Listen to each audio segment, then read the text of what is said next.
Welcome to the Binge Breakers podcast. I'm Jacqueline. I am here to teach you how I overcame bulimia and my binge eating disorder, and how you can too. Through simple steps of mind management, repairing your relationship with yourself, understanding your habits, and intuitive eating. Disclaimer: this recording is not intended to be utilized as medical advice or a medical diagnosis. If you think you're in need of medical attention or treatment, please seek it immediately. This recording will also contain sensitive subjects such as binging and purging, weight, and depression. Please listen at your own discretion and do what you think is best for you. Hello, podcast listeners. How are you doing today? God, the world is crazy, isn't it? Like, what's going on right now is just awful. And I think that's not true. That is not what's most awful about it. The most awful thing is all the murders and innocent lives that are being lost right now. And over, people that just don't care. But something that's really messed up that I see is just, my job's online, and I'm having trouble grappling with the fact that that there are people, being murdered and dying, and there always have been, but it's right in your face, right? But it's the messed up part about society, because there's that going on, and then there's people worried about, their cat or something. Not that you aren't allowed to be worried about your cat, but it's just, I saw this reel the other day where they took a clip from this Jim Carrey movie. I forget what it's a famous one, but it's one where I think he's in a movie and he doesn't know it, but that's that reel where she's like, are you interested in this hot cocoa or whatever? It's amazing. And it was making a joke about how influencers are people are literally dying and they're trying to sell you this thing. It's just, I don't know. It just makes you think, where is our humanity? What is going on? But for those of you guys affected, a few of my clients are Jewish, and it's just insane. So I'm so sorry to all of you guys out there that are affected, and what's exploding around the world, not just in that general location. It's just insane to see all the hate popping up on both sides, really. And it's a complicated, long-standing issue, but it's disturbing. I don't know. It's crazy. But in contrast to that, I want to talk about Halloween, which again seems so weird, but we're going to talk about Halloween and candy and holidays in general. But here in the States, Halloween is a big deal. I know Halloween is not such a big deal in other places in the world, and I don't know why. Halloween is an awesome holiday. It's a holiday where you get to just dress up and be someone you're not and have fun and celebrate, the mystery and magic of the world. That's what I like so much about it, is we just get to be a little kid again, and I love that. I don't think I ever truly grew up. But problem is that there's tons of Halloween candy everywhere, and as the holidays progress, even if you don't celebrate Halloween, whatever you celebrate, us as human beings, food is such an integral part of any sort of celebration that we do. And I'm not saying that's a bad thing either. I think it's actually a really important thing. I mean, we all have to eat, right? At the end of the day, food is something every single one of us can connect to, because it's energy that we must consume. So it should be a wholly integrated experience, really. But it's just everywhere. And for someone who struggles with food, and it really sucks when you struggle with food, since it is such a part of being a human, these times of year are the hardest. So I wanted to speak about that in preparation for Halloween and candy. And candy, oh my gosh. I'm saying that because that's what I'm going to talk about. But Halloween and holidays coming up in general. And I just want to talk about general concepts and some tips today that will help you with approaching that holiday, things not to do and things to do, that may make you not binge on whatever bucket of Halloween candy you got for trick-or-treaters this year. So that'll be good. But I was going to say really quickly, this week on the private podcast, I talked about being in integrity with yourself. And it was an interesting episode, very short, 10 minutes. My private podcast listeners, private podcast in my group coaching program, it's always a more roughly edited podcast episode with more free-flowing thoughts, which a lot of my podcasts always are, quite honestly. I'm not a very planned person. I never will be. But those podcasts are really unfiltered for sure. And it had to pertain to something that happened in my life this week of I really needed to make an act that was going to put me back in alignment with myself. And I noticed that once I finally stopped bullshitting myself really, and really made a decision of, this is not who I want to be. This is who I want to be. And I need to act even if no one else knows, right? That I'm doing what I say is important to me. I made that decision this week and it really helped me. And I noticed, because I was struggling a little bit with overeating, or have been, I guess this past week. And I just noticed it after making that decision, the overeating significantly decreased. It was crazy to watch the correlation. So I just want to offer you that this isn't the only reason that you're overeating or binging or whatever the hell you're struggling with food. I'm not saying that, but I am saying if you're sometimes acting out of alignment with yourself, you're probably more likely to go to numbing behaviors. And it's funny how unconscious it was, and I didn't see it till afterwards. But once I finally got back in alignment with who I am, then all of those symptoms, it's like you're driving a car too faster than and it starts shaking, right? I feel like that was me. Like we're doing something that we know is not in alignment with ourselves. And I'm fine. Everything's fine. What it was kind of minor, kind of not, but it was like, there's no relapses on my part, in case anyone's wondering. Just like emotional things with my transition in life, and I had to make a decision, a choice, and it's fine. It's all good. But it really helped me. So if you are noticing that, if you're doing things you don't like, even if no one else knows, consider not doing those things. Try to get yourself back in alignment. It will help you. But yeah, if you want to know more about that, you can go to my group coaching program and check out. If you're a member, just listen to the private podcast this week. And if you're not a member, why aren't you a member? Just kidding. If you are struggling with binging and purging and compulsive eating habits and need some help, the group coaching program is an amazing resource. And it's only $50 a month if you use the coupon on my website, but $60 a month usually. And we meet every single Monday at 11 a.m. Mountain Time. There's a private podcast every single week, and there's replays of the calls, and there's a whole course that you can use to guide yourself along and help you with certain ways like pausing and stuff like that, and not binging and purging and whatever else, intuitive eating. And then there's also Facebook Live every Wednesday. So if you're interested in listening to that podcast about integrity and kind of what happened and occurred, I didn't share too much more detail because, I'm not going to share everything, but still, that podcast is good and helpful. All right, let's talk about Halloween tips, what not to do, what to do. Okay, the first thing, and something I need you to hear, and you're going to roll your eyes, and you're going to be resistant, and you're going to be like, no, Jacqueline, you just don't understand. I have this party to go to. I feel better on it. Whatever you think, just bear with me. And know that me saying this, it comes from a place of someone who used to habitually do these things and knows better. So just give me your ear for a little bit. Do not go on a fucking crash diet right now. Now is not the time to do keto, paleo, 75 hard, whatever the fuck, unless you have been medically advised to do so. They're like, if you have any more sugar in your diet, you will die. You need to stop eating these things, or you're gonna have an allergic reaction, and you're gonna die. You're gonna become diabetic. Whatever it is, unless there's that going on, there's no immediate need for you to go on a crash diet. And do not just cut out all sugar and never, ever, ever have Halloween candy ever again or whatever. Don't just avoid every single possible trigger food for the next 2 weeks or until the event. Don't do that. Don't crash diet. Don't restrict. Don't do those things. And the reason I'm saying that is I want you to imagine, let's say you do that. Let's say you go on a keto kick or whatever. I've never been keto, maybe briefly I've been keto, but not really. But let's say you go keto for the next 2 weeks until Halloween, or next week until Halloween. You don't have any sugar whatsoever. You may feel good and you may lose a few pounds, right?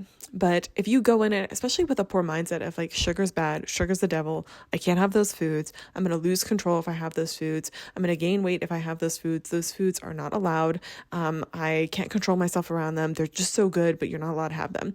Imagine that mindset. You just can feel the anxiety and hyperventilation happening every single day as it increases. And then finally you go to your Halloween party, or it's trick or treat day, or you go to the office and they have a bowl of Halloween candy readily available to you, or you're in the grocery store and you have some Halloween candy just staring in your face. What do you think you're going to do? What do you think you're going to want to do? Maybe you won't do it, but what do you think you're going to want to do, right? Or someone you go and there's caramel apples and there's treats everywhere and all that sort of stuff. You are putting yourself in the most risky situation ever. You're really setting yourself up to binge and purge, to have the most massive bender, maybe a weekend bender, maybe a week bender. Who knows? Because sometimes when you have these things, it doesn't just you don't just binge on the day, right? It just goes again and again and again.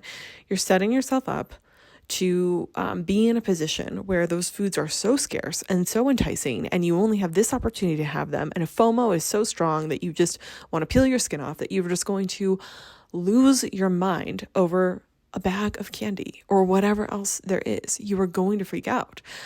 Never say never. You could have self-control, but is that going to last forever? Or are you going to be able to control yourself like that with that mindset for a long time? I'll advise you. My advice just isn't to, eat bags of Halloween candy till you feel satisfied. So calm down. That's not what I'm saying. But I am saying don't crash diet. Don't do something, especially right now, that you cannot sustain long-term, especially when you have parties to go to where there's going to be delicious food, maybe sentimental food your family's making, foods that you never really get that often. Don't put yourself in a position that you cannot maintain. It's like you're making a promise to yourself that you're not going to be able to do it. And then the promise that you're making yourself is putting you in direct risk of binging, because you've been good all week, right? You've been good for a few weeks or whatever. You haven't had these things. So there's more of an excuse to indulge, right? But when you indulge, that food is so potent and you're so in this scarcity zone where you're never going to have it again, or you haven't had it in a long time. It's just going to taste like cocaine. It's just going to be crazy. And you're probably going to go in a bender and you'll have all the justification. You'll probably be really hungry and you'll probably react quite intensely to it. And it's just going to be bad. So don't do that to yourself. It's just all around not a good idea. Well, so don't do that. That would not be my recommendation for anyone. And I'm not saying too that you can't lose weight during the holidays if you do want to go on a diet or something, depending on what position you're in recovery. But I'm saying don't go on a crash diet or something that's completely unsustainable to do so. So let's be clear there. So what should you do instead? I would first focus on just an abundance mindset. Before we go into actual tactics with food, I would focus on the fact that it is allowed and that you can have it at any time. You should also prove that true, which we're going to talk about in a second with what you do with food. But it starts first and foremost with your mindset. I've talked about this before, but it's worth repeating because not everyone listens to every episode of my podcast. I always need to remember that.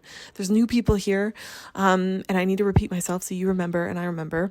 But I always used to be pretty mad at people that say, you're not eating enough. That's why you're struggling with binging. And I was like, dude, I am eating more than I need every single day. I'm borderline overweight, if not overweight.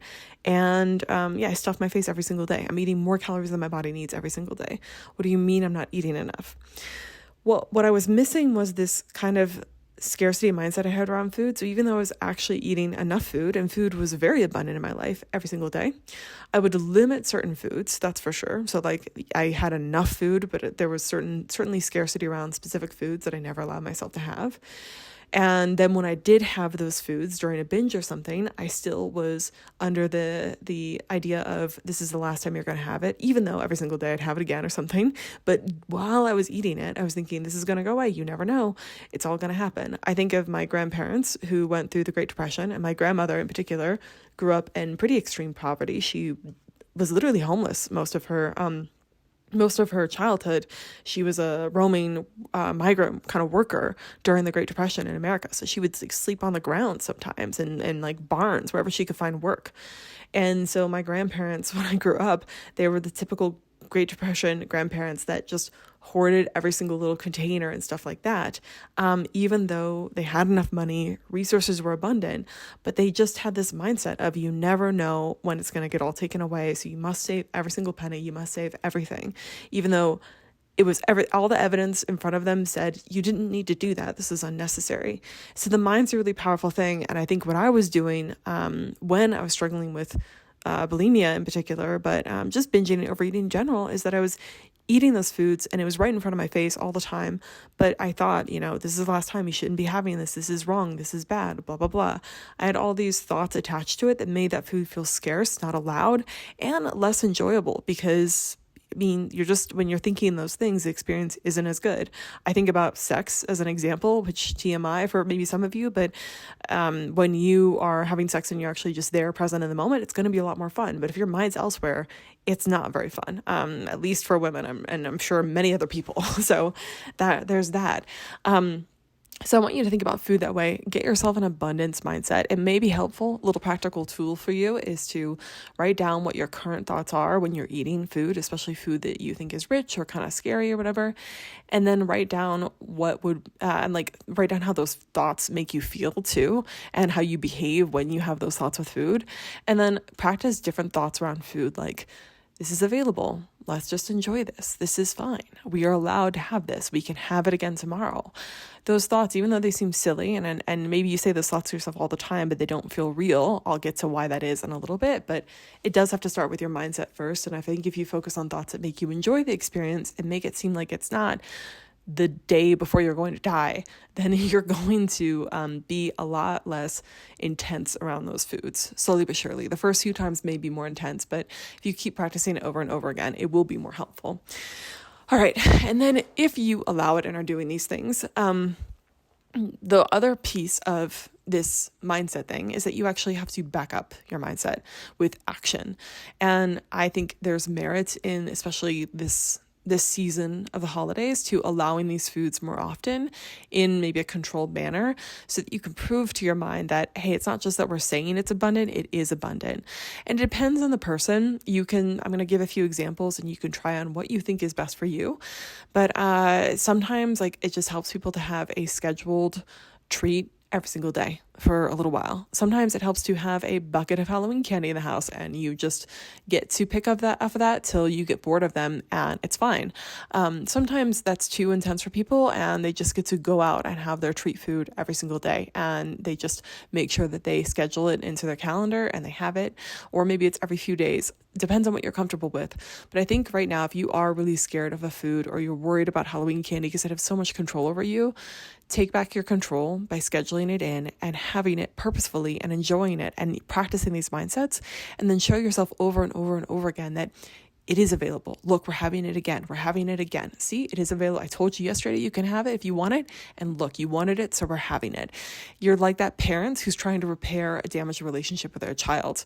Just because you tell a child, hey, I'm going to be nice now and I'm going to be cool, and actually that thing I never allowed you to do, you're allowed to do now. I promise I won't get mad. But that parent has a history of getting mad and freaking out every single time that child did that thing. That child isn't just going to believe them. They're going to maybe tentatively test the waters and wait for your reaction. You are the same way. So if you suddenly tell yourself, this Reese's peanut butter cups are available anytime you want. I don't know what your problem is. They're available anytime you want. You have a long history of saying that bullshit, but then never allowing it. And they do feel rare. They do feel scarce. You never ever allow yourself to have them. So the second half of the battle is really you allowing yourself to have them without purging, without doing any of the compensatory behaviors, just truly allowing it, sitting and enjoying it, and then the next day having it again, or whenever else you want it again. I'm not saying you have to have it on a daily basis, but if that's what you want, I do think it's helpful to incorporate it, even for an experimental amount of time. For some of you guys that are listening, they're like, oh my God, she's telling me I should have candy every single day. What on earth? I'm going to be 400 pounds. What is she talking about? Try it for a week. See how you feel. And do a small, moderate amount. Just do it to challenge yourself, because it really is an act of you taking back control. The food does not control you. Yes, sugar affects you. If I just have a bucket of candy right now, I'm going to feel awful and I'm probably going to go into a coma. I'm not saying that, but it doesn't force you to binge. It doesn't force you to do any of those things. It's not uncontrollable. It's not euphoric. The more you can just eat it and plan it ahead of time, incorporate it in your life, and really control your mindset around it while you're eating, that's a key distinction, and it will make it easier long term. And you may find that you eat a little bit more sugar right now, but then you have less over time. I just think for people that are struggling with restriction and bulimia in particular, for the most part, this seems to be something that works for them. There is maybe a small percentage of the population that really can't handle sugar, but I think that that is much rarer than what most people think, and most people are not food addicts, especially if they change their behavior and their mindset around the food itself. It changes it. I think the good example sometimes is when you go on vacation, foods that you would never ever eat. Sometimes I find clients are better on vacation because they just take the pressure off and suddenly they behave around junk food way differently, and it's not a problem. That could be you too. So I don't even know where we're at right now. I got way off track. Let's see. What did I have on my list? And on the flip side, while I'm saying this, allow this food however regularly you want to allow it, but definitely allow it. Back up your thoughts that you're trying to think. But also, do try to incorporate it in moderation and into a regular diet. So, I mean, if you really want to have more candy and be that higher percentage of your diet, fine. But please, please, please have some vegetables, have regular meals along with it. Add in, if you're not, have like 2 good nutrient dense meals per day, plus a breakfast, whatever it is. But don't just eat candy on an empty stomach after fasting the entire morning and expect it to go well. I just don't think, you could, again, never say never, but I just don't think most of us would do too well with that. We wouldn't. I'm saying have it under a circumstance that feels comfortable to you, incorporate it into your routine, have all the things, do all the things that make you feel good. Don't, just give up all of the healthy routines you have. Just add it in, allow it. Don't take away things because you're allowing it. It can just be part of it. It doesn't have to be the only centerpiece. And I wouldn't recommend, especially usually holiday foods are pretty sugary. So don't just rely on that as your main diet, or it's going to be hard. And you're going to then prove your brain true that, when you eat these foods, you feel terrible. It's like, well, maybe it's because you're eating only these foods. No one feels good when they're only eating Reese's peanut butter cups. It just doesn't work. And then the other thing I said is, I wrote on this list is to think about this for your long-term longevity and health. And a lot of people are thinking, well, this is like incorporating more candy into my diet. I don't see how this is healthy. And I'm trying to lose weight. I'm trying to lose 10 pounds. That's what I hear most commonly too from people, is it's always like, I'm trying to lose those last 10 pounds. And it's crazy because a lot of people won't look that different if they just lose 10 more pounds. It's just madness. But a lot of people, they're always trying to lose those last 10 pounds. If you are wanting to lose weight in the future, or you wanting to make health changes in the future, I want you to view this as a positive benefit in your life for future weight loss or health goals. Learning from me how to allow junk foods in my life without losing my mind taught me much more about self-control than never allowing them in the first place and being scared of them and avoiding them like the plague. So you think it's kind of like, yeah, maybe you'll be a little bit higher in weight right now while you're trying to incorporate these foods, and you might overeat a little bit and you might do these things. Like your weight might fluctuate. It might even go up during this time. But I'm going to make a bold bet and say that that's maybe a debt that's worth taking on right now, so that you can learn how to be around these foods and have them in moderation, so that and lower your scarcity around food and your intensity around food, so that when it does come time that you feel ready, that, hey, you still want to make some health changes, maybe weight loss is a part of that. I'm not opposed to it. You're not salivating at the image of an Oreo, and hyperventilating in the grocery store over ice cream. That's not a good place to be at if you want to lose weight. And me taking the time to intuitively eat and understand how to have these foods without losing my mind, it made me so much less worried about food. And then going into a weight loss process after that, actually, I was able to approach it from a much calmer mindset because I didn't feel absolutely crazy around food. So people want to kind of lose the weight and then stop being bulimic. I really don't think that works that way. Especially for those of us where bulimia is not managing our weight very well. And even if it is managing your weight that well, I'd say that there are better ways to manage your weight while not harming yourself.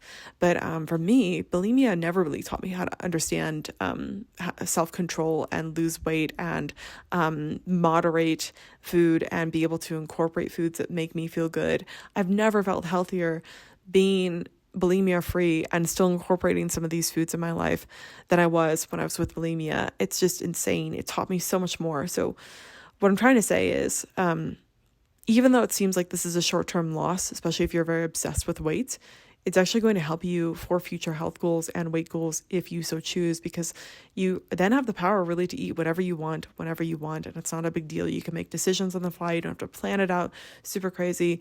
You can just be okay with those foods. You can eat pretty intuitively. You know how to listen to your body's hunger signals and its fullness cues without heavily relying on an app. It's just excellent.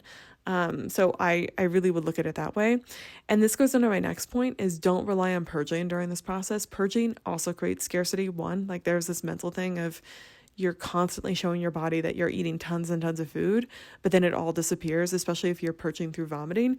It's the most messed up thing you can do to your poor digestive system and your mind, because it's teaching you, no matter how much I eat, I still lose that food. And so it encourages you to continually overeat and overeat and overeat, because who knows what you're going to keep down, right?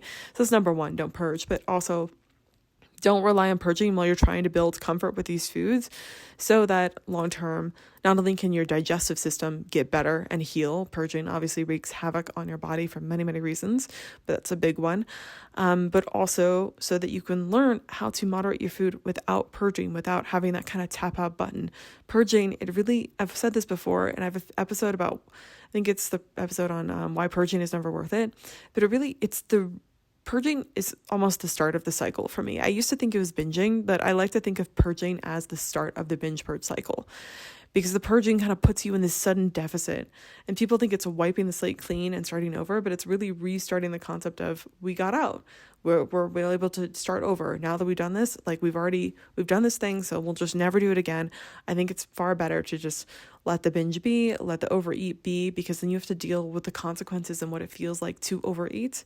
And that can be an encouraging factor. I'm not saying that just stopping purging alone will stop binging, but I do think purging definitely creates binging and definitely encourages overeating.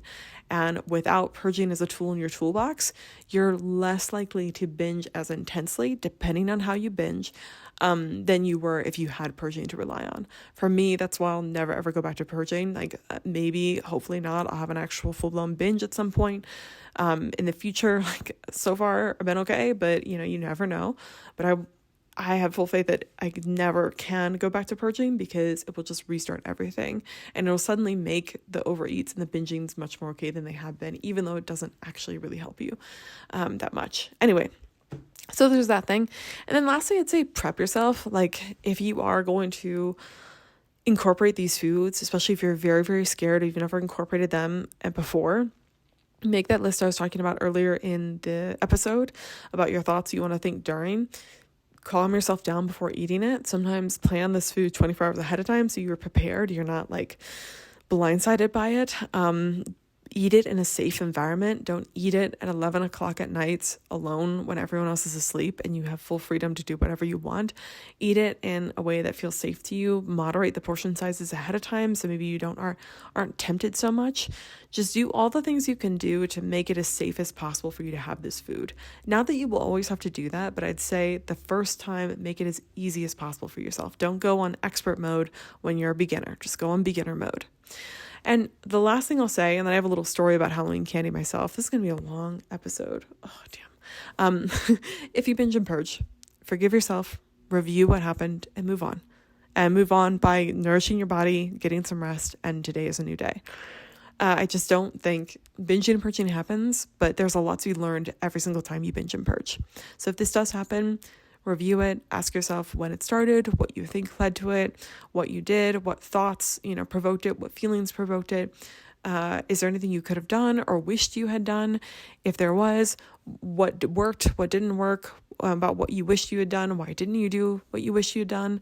And then come up with a plan for next time and then move forward.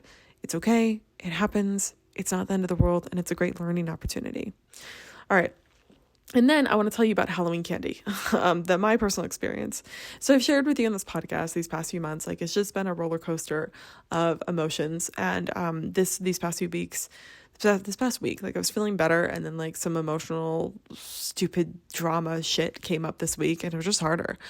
But I was in the grocery store Sunday night, and I don't know. I was in the grocery store. Let's tell the story. And I saw these big bags of Halloween candy.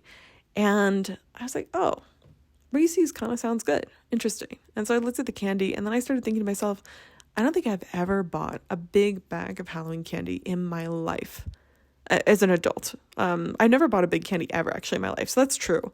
But, I buy more candy as a little girl, I think, if I wanted to. But as an adult, I just realized I don't think I've ever bought a big bag of Halloween candy. And a friend had given me, someone had given me this Halloween bucket with some treats for my move. So I was like, I have a Halloween bucket too. And I have roommates now. Maybe they'd appreciate candy. And also we might have trick-or-treaters. So they might appreciate the candy too. I don't think we're going to go through all of it between now and October 31st. So I thought, I mean, should I buy some? And part of me was like, well, we don't do that. We're not the type of person that buys a whole bag of Halloween candy because that's kind of unhealthy, right? We don't need that much candy. No one needs that much candy. If it's around, all of it's around, you're more likely to overeat on it. And it's just best not to have it in the house. Like it's not that we're scared of it. It just doesn't seem like a smart thing to do. And I was looking at it and I was just like, fuck it. I want some. I want some Reese's. That sounds good right now. And I'm going to buy some. And I'll tell you, on the way home, from like, I just had like a really emotional time, because I was on my way to something. And then after, I still had the bag of candy in my car. And on my way home after a car, I like opened the bag of candy. Not smart to like eat that while driving. I'll just be honest, but I probably had 7 or 8 pieces of the little mini candies. And I felt really guilty. I was like, you just had 7 or 8 pieces of this candy and you just opened it and you're telling people how to stop binge eating and eat better. Like what is going on with you? What's happening? But part of me was like, I just want this candy. This candy tastes good. I didn't binge it. It didn't feel like a binge. I enjoyed every single piece of it. The last piece felt a little bit like, this is not tasting good anymore, which is why I stopped, which is also kind of helpful. That's the power of mindful eating with candy. But I was like, whatever. This is why we bought it. We wanted to prove old Jacqueline wrong. We wanted to see what we'd be like if we're the type of person that buys a big bag of candy. And so I bought it, put the rest of it in our living room Halloween bucket, and it's there. And then every single day, since now it's Thursday, I was taking little pieces of candy. And the interesting part is every single day I eat less candy and the candy tastes less and less good every single day because it's shitty candy. It's just Hershey's candy, right? It's Reese's. It's not high quality at all. And I think yesterday I was eating one of the candies. I was like, this tastes kind of gross. Like I'm not into it anymore. And then it's just been, I had a few pieces a day. It's fine, but it's hilarious. And so I was like, this is the principle though. This is me practicing what I preach of I was feeling a little bit of scarcity with that candy. That's totally fine. Bought the candy, had probably too much the first day, and then it slowly went down. And I definitely didn't shame myself. I made sure I knew it was allowed every single time if I wanted more. I did have more when I wanted more. I didn't just eat candy over the past few days. I also had other vegetables and meals and all that sort of stuff. I had like a cozy gluten-free pasta yesterday. It was so good with pesto. Anyway, so I'm having other food, and lo and behold, I really don't feel like candy's that big of a deal anymore. I wasn't that crazy about it, but apparently I had some drama about candy and I did it. So if it worked, if it worked for me, it'll work for you. That is not correct logic. That is very broken logic. If someone says that, run for the hills. But I'm saying this is a method that can work for a lot of people. It seemed to help me, and it seems to help a lot of my clients, and it will help you. If you are someone who feels like you're a sugar addict, I would just question that a little bit, and maybe if you really feel that, go in and get diagnosed by someone. Like maybe you're insulin resistant, maybe there's something else going on. See how your body actually responds when you've sugar insulin monitoring. I don't know, because I'd be really wary to label yourself as a total sugar addict. I think a lot of people just behave incorrectly around sugar, and that's what makes them so crazy. Not saying it doesn't exist, but I don't know if everyone really needs to fall into that, especially those that are struggling with binging and purging itself. But there's nuances to things as usual. Okay, this is a crazy long episode. Probably not even that long by most people's standards, but for me, a half-hour long episodes or more, that's a long episode. It's a lot of talking. I hope you're doing well. And I hope you have a good weekend. Happy weekend before Halloween. Mine's gonna be more quiet. I've been really social these past few weeks, but I'm feeling the urge to just kind of be by myself and quiet and all that sort of stuff. So I will do that. But I hope you have an amazing weekend doing whatever you're doing. And I hope that you utilize some of these tips for the next, for the holidays upcoming. All right. Bye everyone. Never give up on yourself.